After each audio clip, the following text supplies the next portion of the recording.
ஈரோடு மாவட்டம் பவானி அருகே காவிரி கரையோரம் தாழ்வான பகுதியில் வசிக்கும் மக்கள் முன்னெச்சரிக்கை நடவடிக்கையாக வெளியேற்றப்பட்டு வருகின்றனர்.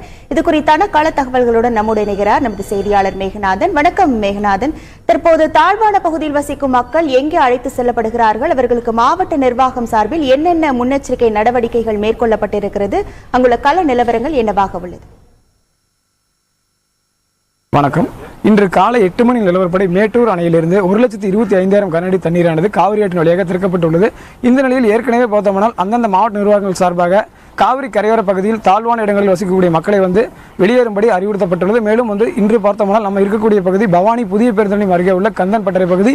இந்த இடத்தில் தற்பொழுது 50க்கும் மேற்பட்ட குடியிருப்புகள் உள்ளன. இந்த வீடுகளில் உள்ள மக்கள் மட்டுமின்றி பவானி நகருக்குட்பட்ட பசுவேஸ்வரர் வீதி, பாலக்கரை, தினசரி மார்க்கெட் வீதி உள்ளிட்ட பகுதிகளில் இருந்து அப்புறப்படுத்தப்பட்டு வருகின்றனர். தொடர்ந்து பாதுகாப்பு பணியில் தீயணைப்புத் துறையினரும் காவல்துறையினரும் ஈடுபட்டு காவிரி ஆற்றில் யாரும் இறங்காதவர்கள் உள்ளனர். தொடர்ந்து பார்த்தோம்னால் இந்த பகுதியில் இருக்கக்கூடிய மக்கள் தங்களுடைய உடைமைகளுடன் வெளியேறி வருகின்றனர்.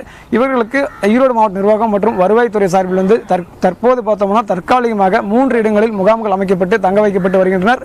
தற்போது குறிப்பிட்ட வீடுகளில் இருந்து மக்கள் உடைமைகளுடன் வெளியேறக்கூடிய காட்சிகளை நாம் பார்க்க முடிகிறது. தொடர்ந்து பார்த்தோமானால் பவானி காவிரி ஆற்றில் பார்த்தோமானால் இன்னும் கூடுதலாக 2.25 லட்சம் தண்ணீரானது திறக்கப்படக்கூடிய சூழ்நிலையில் மொத்தமாக ஒரு 800க்கும் மேற்பட்ட வீடுகள் பாதிக்கப்படலாம் என முதற்கட்டமாக வருவாய்த்துறை சார்பில் தகவல் தெரிவிக்கப்பட்டுள்ளது. தொடர்ந்து தற்பொழுது 1 லட்சம் கனஅடிக்கு அதிகமாக காவிரி ஆற்றில் தண்ணீர் செல்லும் சூழலில் பார்த்தோமானால் இன்றைய தினம் பவானி குமாரபாளையத்தை இணைக்கக்கூடிய அந்த பழைய பாலம் தற்போது வரை மூடப்படாமல் உள்ளது. இதில் ஆபத்தை உணராமல் பொதுமக்கள் பயணம் செய்து வருகின்றனர்.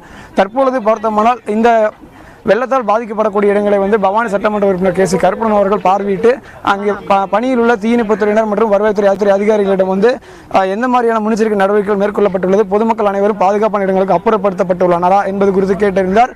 தொடர்ந்து பார்த்தோம்னால் வருவாய்த்துறை சார்பில் அவர்களுக்கு தேவையான உணவு, மருத்துவம் உள்ளிட்ட தேவைகளும் அந்தந்த முகாம்கள் ஏற்படுத்தப்பட்டு உள்ளது.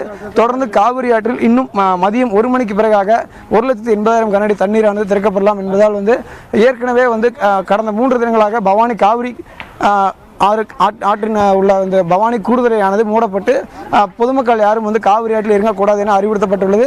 வருகிற சனிக்கிழமை ஆடி 18 மற்றும் ஞாயிற்றுக்கிழமை என்று பார்த்தோம்னால் ஆடி அமாவாசை என்பதால் அதிகப்படியான பக்தர்கள் தங்களது முன்னோர்களுக்கு திதி திருப்பணம் கொடுப்பதற்கு வருவார்கள் என்பதால் மாவட்ட நிர்வாகம் மற்றும் கோவில் நிர்வாகம் சார்பில் யாரும் காவிரி ஆற்றில் இறங்கப்படக்கூடாது என்பதற்காக அங்கு தற்காலிகமாக தட்டி கட்டப்பட்டு பொதுமக்கள் யாரும் உள்ளே இறங்குவதற்கு அனுமதி மறுக்கப்பட்டுள்ளது.